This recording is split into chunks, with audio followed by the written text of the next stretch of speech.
आप सभी का स्वागत करते हैं आपकी अपनों की कहानी चैनल में। तो चलिए इस वीडियो को करते हैं स्टार्ट। जिस देवर को भाभी ने बेटे की तरह पाला, उसी ने एक दिन भाभी का घर बचा लिया। उत्तर प्रदेश के एक छोटे से गांव में रमेश का एक सुंदर सा परिवार रहता था। परिवार में रमेश, उसकी पत्नी सुनीता, उनका छोटा भाई मोहन और बूढ़ी माँ शारदा देवी थी। रमेश गांव में छोटी सी किराए की दुकान चलाता था। कमाई बहुत ज़्यादा तो नहीं थी, लेकिन परिवार में प्यार बहुत था। मोहन रमेश से लगभग 10 साल छोटा था। बचपन में ही उसके पिता का देहांत हो गया था। माँ ने दोनों भाइयों को बड़ी मुश्किल से पाला था। जब रमेश की शादी सुनीता से हुई तब मोहन बहुत छोटा था। सुनीता ने शादी के बाद कभी मोहन को केवल देवर नहीं माना, वह अपने छोटे भाई की तरह समझती थी। सुबह मोहन स्कूल जाने के लिए उठता तो सुनीता उसके लिए नाश्ता तैयार रखती। एक दिन मोहन ने कहा, भाभी रोज रोज मेरे लिए इतना काम मत किया करो, मैं खुद कर लिया करूँगा। सुनीता हंसकर बोली, तुम मेरे देवर हो, कोई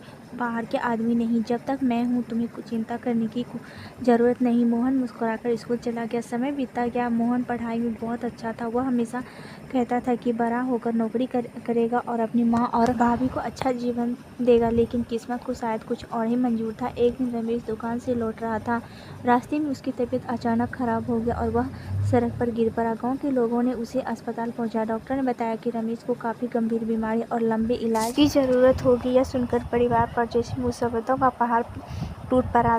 दुकान बंद होने की लगी, इलाज का खर्च बढ़ने लगा, घर की आर्थिक हालत खराब होती गई। मोहन ने अपनी पढ़ाई छोड़कर काम करने का फैसला किया। सुनीता ने उसे रोकते हुए कहा, नहीं मोहन, तुम्हारी पढ़ाई नहीं रुकेगी। मोहन बोला, भाभी भैया अस्पताल में है, माँ बूढ़ी है, घर कैसे चलेगा। सुनीता ने कहा, घर में संभाल लूँगी, तुम पढ़ाई करो। मोहन की आंखों में आंसू आ गए।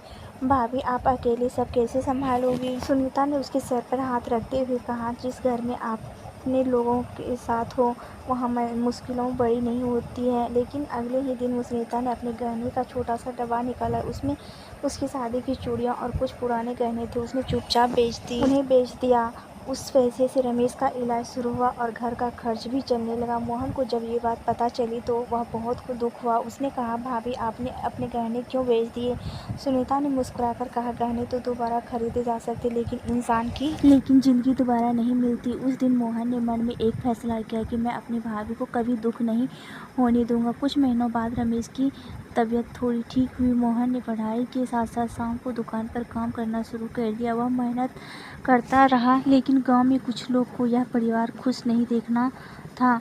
गांव के एक ही महेश, जो रमेश का दूर का रिश्तेदार था, अक्सर घर में झगड़ा करवाने की कोशिश करता। एक दिन उसने मोहन से कहा, तुम्हारी भाभी तुम्हें पढ़ाई के नाम पर अपने काबू में रखते हैं। देखना एक दिन तुम्हारी सारी ज़मीन भी अपने नाम करवा लेगी। मोहन को बहुत गुस्सा आया। वह बोला, मेरी भाभी ने मेरे लिए अपने गहने बेच दिए हैं, आप उनके बारे में ऐसे मत बोलिए। महेश चुप हो गया, लेकिन उसके मन में कुछ और ही योजना बना ली।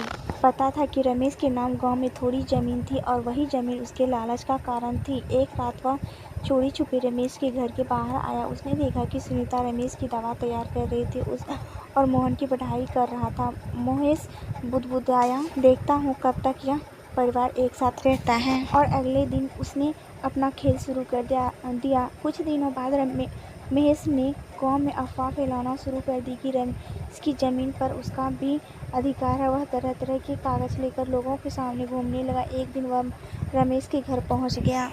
उसने कहा, रमेश ज़मीन का बंटवारा कर दो। रमेश ने हैरानी से पूछा, किस बात का बंटवारा। महेश बोला, तुम्हारे पिता की ज़मीन में मेरा भी हिस्सा है। रमेश ने कहा, यह ज़मीन मेरे पिता ने मेरे नाम की थी, सारे कागज़ मेरे पास हैं। महेश गुस्से में चला गया। कुछ दिनों बाद रमेश की तबीयत फिर बिगड़ गई। घर के हालात और ख़राब हो गए। इसी बीच महेश ने एक झूठा कागज़ बनवाकर गांव के कुछ लोगों के सामने दावा किया कि रमेश ने ज़मीन उसे बेच दी है। रमेश के होश उड़ गए। यह झूठ है। महेश बोला, अगर झूठ है तो तुम साबित करो। रमेश परेशान हो गया। मोहन ने कागज़ हाथ में लेकर ध्यान से देखा तो उसे शक हुआ। फिर उसने कहा, भैया इसमें कुछ गड़बड़ है। महेश बोला, तुम बच्चे हो, तुम्हें क्या पता। मोहन ने शांत होकर कहा, मैं बच्चा हूँ, लेकिन इतना जरूर जानता हूँ कि सच को ज़्यादा देर तक छुपाया नहीं जा सकता। उस रात मोहन ने सारे पुराने कागज़ें निकाले। सुनीता भी उसके साथ बैठ गई। दोनों ने रात भर कागज़ों को देखा। अचानक मोहन को एक पुराना दस्तावेज मिला। उस पर ज़मीन का असली विवरण था। मोहन बोला, भाभी हमें ये कागज़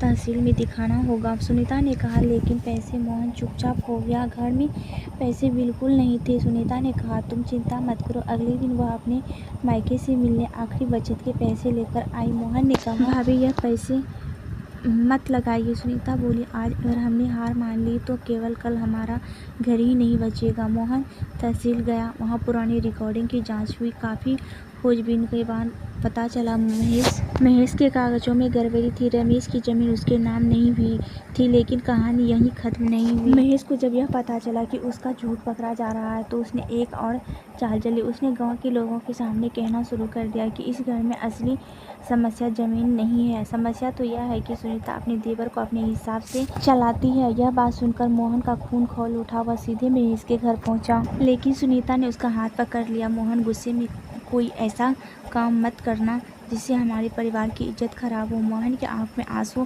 थे। भाभी, लोग आपके बारे में गलत बोल रहे हैं। सुनीता ने कहा, लोग का काम बोलना है, हमारा काम अपने संस्कार निभाना है। मोहन चुप हो गया। कुछ दिन बाद मोहन की मेहनत रंग लाई। उसे शहर की एक कंपनी में नौकरी मिल गई।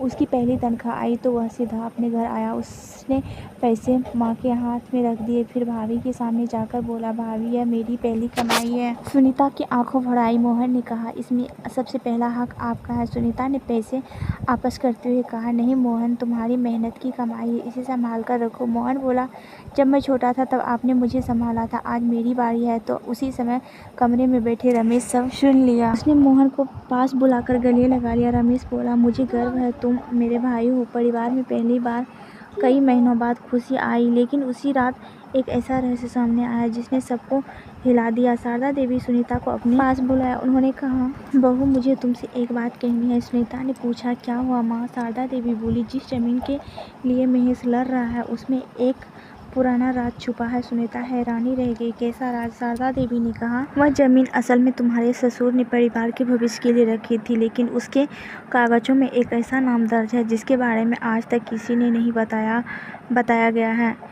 किसी को नहीं बताया गया है। सुनीता ने पूछा, किसका नाम है? शारदा देवी ने कांपते आवाज में कहा, मोहन का। सुनीता के पैरों तले जमीन खिसक गई। सुनीता पूरी रात सो नहीं पाई। सुबह होते ही उसने शारदा देवी से पूछा, माँ, आपने यह बात पहले क्यों नहीं बताई? शारदा देवी बोली, क्योंकि तुम्हारे ससुर ने कहा था जब तक मोहन अपने पैरों पर खड़ा ना हो जाए तब तक यह बात किसी को मत बताना। मोहन को जब यह बात पता चला तो उसने कहा, मुझे ज़मीन नहीं चाहिए। रमेश ने पूछा, केवल नाम से ही नहीं बनते, उन्हें विश्वास, त्याग, सम्मान और अच्छे व्यवहार से निभाया जाता है। कभी कभी एक भाभी अपने देवर को छोटे भाई या बेटे की तरह संभालती है और वही देवर समय आने पर अपने परिवार की ढाल बन जाता है। जिस घर में एक दूसरे के लिए सम्मान और विश्वास हो उस घर की कोई बाहरी इंसान आसानी से नहीं तोड़ सकता। इस स्टोरी से क्या सीख मिली आप हमें कमेंट करके ज़रूर बताइएगा। फिर मिलती हूँ एक नए वीडियो के साथ।